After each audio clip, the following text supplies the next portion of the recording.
The Secret Life of the Owl by John Lewis-Stempel.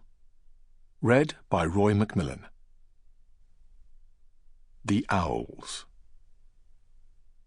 Among the black yews, their shelter, the owls are ranged in a row, like alien deities. The glow of their red eyes pierces. They ponder. They perch there without moving, till that melancholy moment when, quenching the falling sun, the shadows are growing. Their stance teaches the wise to fear, in this world of ours, all tumult and all movement. Mankind, drunk on brief shadows, always incurs a punishment for his longing to stir and go. Charles Baudelaire, 1821 to 1867. Translated by A.S. Klein. Prologue. The Owl in the Wood. The tawny owl in 3 Acre Wood sometimes glides over my head as he takes an evening circuit. The animals, like us, have their rituals.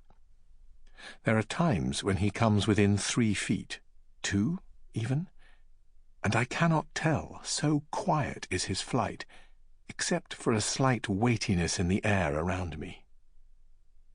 This is at twilight, so when I look up I see his stub of shadow in the sky. At night, when he passes overhead, he is subtext, something present but unseen. We farm pigs, sheep, and cattle to the edge of the wood, and sometimes in it, so Old Brown and I are well acquainted. I go about my business, he about his. To be accepted by an owl, you must be a familiar in the scene. Owls are fearful of the new. Old Brown likes to sit on an ornamental, twist-barked chestnut tree just inside the wood.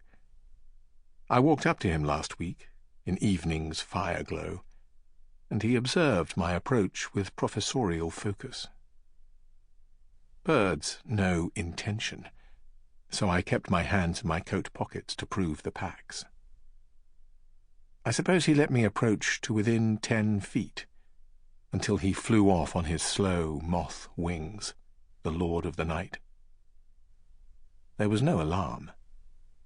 He had simply lost interest, and had better things to do than spend time human watching. I, on the other hand, had no greater want than to go owl-watching.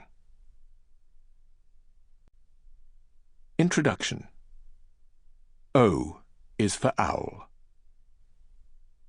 Howl.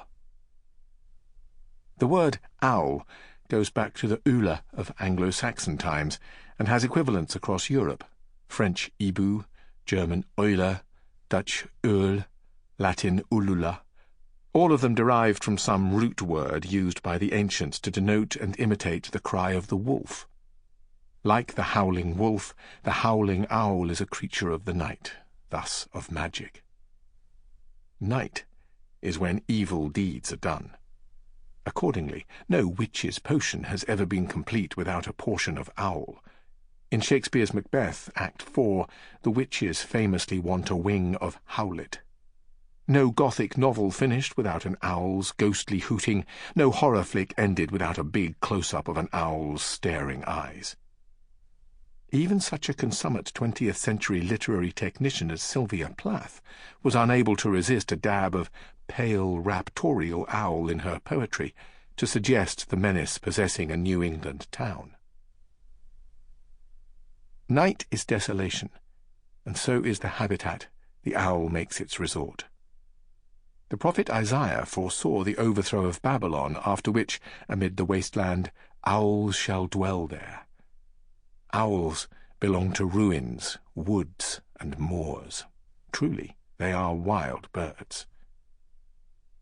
Owls carry out their lives when we, diurnal beings, are asleep.